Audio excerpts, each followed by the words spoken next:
어떻게 뭘 말씀을 드려야 될지 모르겠는데 그러니까 뭐 합리적으로 뭐 공사를 하시는 방법은 사실 선생님 안녕하십니까. 뭐 어려워 보이시는데 혹시 목공 하신 지 얼마 되신 거예요? 저는 지금 9년 됐네요. 와 9년째 하시라고요? 엄청 일찍 시작하셨나봐요. 아버지가 목수라서 아버지한테 일을 해서 시작했어요. 혹시 올해 35입니다. 와 역시 아니 저희가 이제 유튜브나 네이버나 이렇게 많은 검색 창에다가 네. 목공을 어디에 맡겨야 솔직히 사람들이 좀 이렇게 흔히 말하는 통수 맞지 않을까 이런 걸 많이 고민하잖아요. 네. 그러다 보니까 청년목수라는 키워드가 걸리더라고요. 네. 근데 저는 이때까지 사실 한 3번 정도 창업을 했지만 다 좀 나이가 그래도 아무리 없어도 40대 후반에서 50대 초반 목수분들이랑만 작업을 해봤거든요. 네. 근데 청년목수라는 키워드가 너무 좀 설레게 하더라고요, 저를. 저랑 약간 비슷한 또래 분들이 이렇게 전문성을 갖고 일을 하시는 분들이 있네? 라는 생각이 들어서 어떻게 뭘 말씀을 드려야 될지 모르겠는데 그러니까 뭐 합리적으로 뭐 공사를 하시는 방법은 사실 별거 없는 것 같아요. 그러니까 그게 뭐 꼭 올해 뭐 20년 했다고 꼭 다 잘하는 것도 아니고 4, 5년 했다고 제대로 할 줄 모르는 것도 아니고 그거는 그동안 본인이 그 직업을 선택해서 일을 해오면서 욕심을 갖고 하느냐에 따라서 이제 그 결과값이 차이가 많이 나거든요. 사실. 그런 부분인 거라 이게 사실 어려운 거죠. 그러니까는 서로 보통 이렇게 일을 만나서 하게 되면 다들 이제 서로 처음 보는 사이잖아요. 보통 거의 다. 네. 그러면 소비자분들이 보시기나 또는 업자분들이 보실 때 저 사람이 얼만큼 일을 하는가는 사실 알 수가 없어요. 저는 그러다 보니까 이제 사전에 미팅하는 과정 속에서 거기서 나누는 대화를 갖고 이 사람을 믿을 수 있겠는가 없겠는가 사실 판단해야 돼. 그게 되게 어려운 거죠 사실. 근데 잘 모르는 거를 이용해서 무조건 이렇게 막 바가지를 많이 씌우려고 하는 사람도 있는 것도 문제이기도 하고 또 하나는 워낙에 이제 항상 우리가 가게를 오픈할 때 항상 비용이 문제잖아요 사실. 그러다 보니까 일단 앞뒤 제작 무조건 최저가만 찾는 게 문제가 돼도 사실 있어요. 카페나 이런 다른 뭐 SNS로 보다 보면 그런 거 많이 올라오거든요. 아꼈는데 했는데 이게 기술자가 한 건가요? 근데 그런 거 보면 저희도 견적을 드렸던 분들일 때도 종종 있어요. 근데 사실 그 원인이라는 게 사실 보통 뻔하거든요. 이제 저희도 뭐 지금 여기 일하는 것처럼 자재비 명세서기 드리고 작업을 들어가기 위해서 뭔가 견적서를 드리면 실제적으로 저희가 계산하기에 그 필요한 공사가 만약에 뭐 100만 원이었다 그러면 그게 자재비랑 임금비를 다 포함해서 뭐 그랬을 건데 어디는 50만 원 해준다던데 너희는 이렇게 비싸게 보냐 그런 경우가 있거든요. 그럼 일단 들어갔다가 나중에 거의 100% 문제가 생기죠. 그래서 항상 좀 적정가를 알아보는 게 사실 중요하긴 해요. 그 합리적인 비용이라는 게 모두가 원하는 바인데 목공 일을 맡길 때는 여기만 봐도 그래도 통수는 안 맞는다 이런 게 있어요? 사실 제일 좋은 방법은 그거예요. 자재비 원가 정도를 좀 확실하게 공개를 해야 되는 부분이긴 한데 그게 이제 왜 우리가 작업을 진행하다 보면 두 가지 경우가 있거든요. 이게 제일 중요한 내용인 것 같은데 도급 형식으로 아예 뭐 이 파트를 계약을 해서 일을 하는 경우도 있고 어떤 경우에는 완전히 직영 형식으로 딱 인건비만 지급받으면서 하는 경우가 있는데 그게 이제 계약서를 쓰는 과정에서 도급 같은 경우는 이제 어떤 책임의 여부를 이제 따지게 되잖아요. 네. 물론 도급이 아니고 직영일지를 하더라도 어떻게 보면 시공자의 하자는 그래도 도의적으로 시공자가 책임을 지는 게 맞긴 한데 근데 법적으로는 또 조금 애매한 부분이 있기도 해서 그래서 이제 도급 공사를 선호하시는 분들 많이 계시죠. 도급 공사하는 건 예를 들어서 이렇게 공사 시작하기 전에 미팅을 하고 뭐 이게 100만 원이 나오겠네요, 200만 원이 나오겠네요 이렇게 시작을 하는데 문제는 이 공사를 하다 보면 저희도 계속해서 해오고 있지만 모자라면 어떡하지? 그러면은 그 200만 원은 자재비도 들어가 있고 같이 일하는 이제 다른 기술자분들 임금비도 들어가 있고 이러다 보니까 그걸 다 지급하고 나면 잘못하면 본인은 하나도 못 가져가는 거가 생길 수 있단 말이에요. 예를 들어서 그러니까 그런 거를 방지하기 위해서 실제로 200만 원 정도 될 것 같아도 뭐 230만 원을 부른다든지 할 수밖에 없는 거죠. 근데 이제 그 자체를 바가지라고 생각할 수도 있고 아니라고 생각할 수도 있어요. 그거는 반대로 단점이라면 그런 거죠. 굳이 일을 막 엄청 빨리 하려고 노력하지 않을 거라는 거예요. 장단점 이게 결국은 명확하게 처음부터 이 사람이 나한테 지금 바가지를 씌우나 안 씌우나 알 수 없어요 사실. 그러니까는 이게 우리 요즘에 보통 다 자꾸 최저가를 찾게 되는 거고 근데 그렇게 하다 보니까 이제 나오는 문제점이 터무니없는 가격인지도 모른다는 거죠. 그렇죠. 잘 모르시기 때문에 그냥 누구는 300만 원 넣고 누구는 150만 원 넣었으면 300만 원이 나쁜 사람이 돼버리는 거예요. 실제로 그런 경우가 많이 있었어요. 자재비가 200 몇십만 원이 들어가는 공사인데 그냥 계산을 해봐도 누구는 300만 원 좀 안 되는 돈에 해준다는데 본인은 왜 이렇게 비싸게 주느냐. 그렇게 양심 없이 하면 안 된다. 이런 사람 분들도 계셨거든요. 아 그럼요. 근데 그럼 저희가 이거는 말도 안 되는 견적인데 뭐 그런 거죠. 근데 그렇게 해서 정말 할 수 있는지는 모르겠지만 할 수 있는 게 있고 현실적으로 안 되는 게 있다시피 적정가를 알기라는 건 사실 어렵고 견적을 여러 군데 받아보실 테니까 보통 그 중에 중간값 정도 구하시면 그래도 좀 안전하다고 볼 수 있겠죠. 발품을 역시 많이 팔아야 되네요. 그렇죠. 반대로 뭐 확실하게 어떤 신뢰가 간다면 그냥 믿고 할 수도 있겠지만 사실 그러기 쉽지 않잖아요. 다들 처음 보는 관계니까.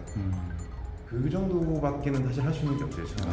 아 너무 충분히 자세한 설명이었던 거죠. 저희는 그러면은 이게 도급이 아니라 아까 전에 얘기하셨던 직영이 형식으로 지금 하고 있는 거 맞죠? 아 사실은 무조건 예산이 난 여기서 절대로 오버되면 안 돼 그런 경우가 아니고서는 어떻게 보면 직영을 하시는 게 더 좋으실 수 있는 게 나쁘게 얘기하면 굳이 막 서둘러서 빨리 안 한다는 거지 그만큼 하나하나를 더 꼼꼼하게 하려고 하는 거거든요.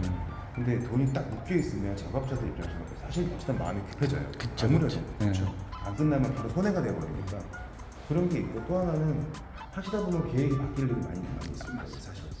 네, 계약서를 쓰고 하면 조금 변경되고 조금 추가되는 건 그냥 서비스를 해드릴 텐데 이제 그게 좀 더 얘기가 달라지면 바로 작업자한테 돈 더 주셔야 될 얘기 나올 거란 말이에요. 그렇죠. 거기서 또 감정 싸움이 생겨요 이게. 근데 완전히 직영의 경우에는 바꿔달라고 알겠습니다 하고 바꿔드리면 그만이거든요 그냥. 그런 차이가 있는 거라 결국은 그러니까 제일 중요한 거는 서로 모르는 사람끼리 만나서 신뢰관계를 어떻게 쌓는지가 중요한 거니까. 그게 진짜 맞는 말인 것 같아요. 근데 그게 어떻게 확인이 안 되는 게 문제인 거죠 사실. 너무 공감 가는 것 같습니다. 소비자분들 입장이나 뭐 저희 입장이나 입장은 다르지만 비슷한 문제를 고민을 하고 있어요. 결국은 최저가 경쟁이 되다 보니까 견적을 무조건 여유 있게 낼 수도 없고 근데 어느 정도 조금 여유를 두면은 요즘은 거의 안 되는 이제 상황이거든요. 저희 또래들도 뭐 옥수뿐만 아니라 다른 분야에도 이제 워낙에 많이 생겼고 경쟁은 심해지는데 그렇게 이제 좀 더 믿을 수 있는 작업자들을 찾는 게 문제가 되는 경우가 좀 있긴 하죠. 사실. 저희가 그래서 이거를 찍고 있는 거거든요. 한 분야에 뭔가 일을 맡기려고 검색을 해보면 너무 많아요. 아무리 작은 걸 해도 결국 이것저것 다 들어가니까. 이 뒤에 보이시는 도메이터만 해도 어떤 곳은 1,000,000원을 불렀어요. 어떤 곳은 700을 불렀고요. 저희가 한 곳은 400을 불렀어요. 근데 그래서 저희가 무조건 400이라서 선택한 것도 아니고 그 대표님이랑 지금 목수 대표님처럼 충분한 인터뷰도 했고 그리고 레퍼런스가 제일 중요하잖아요. 저는 그거 보고 했어요. 그리고 청년 목수라는 키워드를 봤을 때 제가 이거 한다고 카메라도 팔았거든요. 아 근데 아무튼 청년 목수라는 키워드를 봤을 때 그 보여지는 레퍼런스들이 너무 좋더라고요. 청년 목수라는 키워드를 찾는 이유는 아마 그럴 겁니다. 요즘 이제 젊은 사장님들께서 사업을 시작하시는 데 있어서 아무리 소통하는 젊은이랑 못할 거 아니에요. 그런 부분도 있구나. 근데 문제는 솔직히 말씀드리면 거기 함정도 많이 있긴 해요. 이게 저 같은 경우에는 조금 더 일찍 시작한 케이스고 보통 우리 이제 왜 본업 졸업하고 남자들이 대학교 다니다 군대 갔다 와서 졸업하고 보통 26, 7이잖아요. 그쵸. 뭐 취준생 좀 하다가 안 돼서 뭐 이제 기술직을 찾는 사람들도 있을 거고 또는 회사 좀 하다가 이거 이제 수입이 별로 안 좋으니까 평생 가는 게 아니다 보니까 이쪽으로 들어오는 경우가 있다 보니까 자칫하면 좀 아직은 뭐랄까 좀 경험이 너무 부족한 분들이 작업을 일단은 진행하는 경우도 있죠. 누구나 다 그런 시기는 있는 건데 그쵸. 이게 이제 그런 게 어려운 것 같아요. 진짜 어려운 문제인 거죠. 그럼 그 처음에 내가 일을 해서 하고 싶은데 거래처도 없고 뭐 아직 시간도 많이 안 돼서 없으면 방법이 하나잖아요. 일단 더 싸게 그냥 싸게 해서 몸으로 떼어보자는데 어떤 시점에 되면 몸으로 떼울 수 없는 상황이 생긴단 말이에요. 수습이 안 되는 경우. 그쵸. 거기서 이제 아마 아까 말씀드렸던 그런 문제가 아마 생길 거예요. 아마.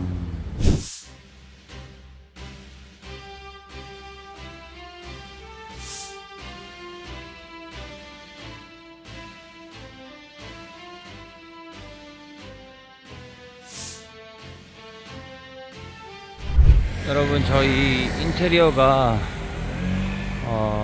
대략적으로 이제 7까지 들어가고 있어요.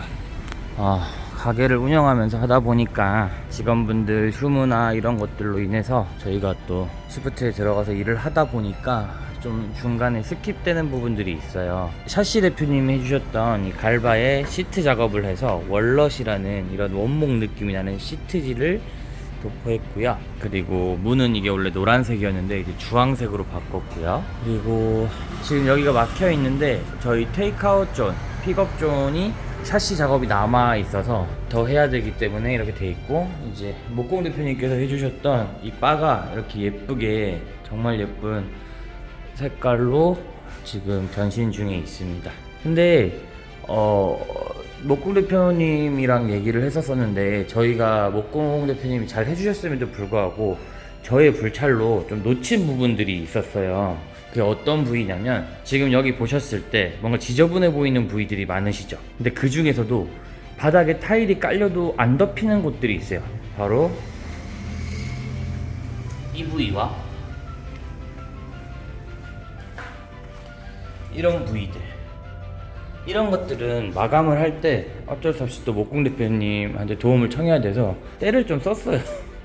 저희가 워낙 자본이 없이 하다 보니까 목공 대표님한테 좀 부탁드립니다, AS 개념으로 좀 부탁드릴게요 해서 정말 감사하게도 이렇게 도움을 주시러 이제 목공 대표님 다시 오고 계시고 있으세요. 그리고 여기도 보면 이 나무가 파인 거 보이시나요? 이렇게 이거를 어떻게 우리가 칠할 때 빠데질이라고 해서 하는 작업이 있는데 그걸로 될 부분이 아니라서, 이것도 목공 대표님한테 말해서 이 전체 상판을 이거를 좀 갈아 주신다고 하셨어요. 그리고 여기 보시면 저희가 1층에서도 설거지를 바쁠 때는 해야, 뭐 컵류 같은 거라도 해야 감당이 될 것 같아서 설거지 싱크대를 놔뒀는데, 여기 이 하수 처리관을 이대로 노출로 하면은 밟아서 깨질 확률이 매우 높잖아요. 그래서 이 마감 또한 이제 목공 대표님이 해주시기로 하셨어요. 사실은 이게 생각보다 큰 작업일 수도 있는데 목공 대표님이 워낙 경력이 뛰어나시다 보니까 본인이 직접 오셔서 이렇게 그냥 AS 개념으로 정말 감사하게도 해주신다고 하셔서 제가 목공 대표님한테 조그마한 성의 표시를 하려고 이렇게 봉투를 하나 마련했습니다. 진짜 지금 좀 힘들어서 많이 넣지는 못했지만 어쨌든 성의 표시라도 해드려야 되지 않나 싶어서, 그래서 이제 목공 대표님 오면 목공이 다시 마감을 치고 내일 칠하고 하면 대략적인 윤곽은 잡힐 수 있지 않을까라는 생각이 드네요. 이걸 다 만들어 오신 거예요, 그냥? 일단은 좀 시간이 늦게 오니까 빨리 해보려고. 진짜 너무 감사합니다. 이렇게 그냥 제작을 해오셨네요, 아예. 전 생각지도 못했어요.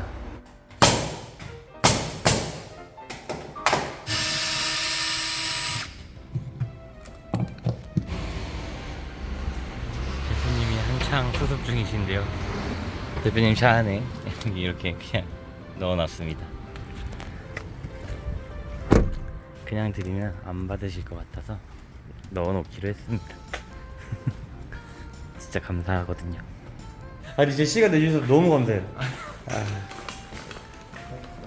이건 제가 들어드릴게요. 잠시만요. 내일 네. 제가 다시 한번 오겠습니다. 감사합니다. 네. 조심들 하세요. 네, 가보겠습니다. 네.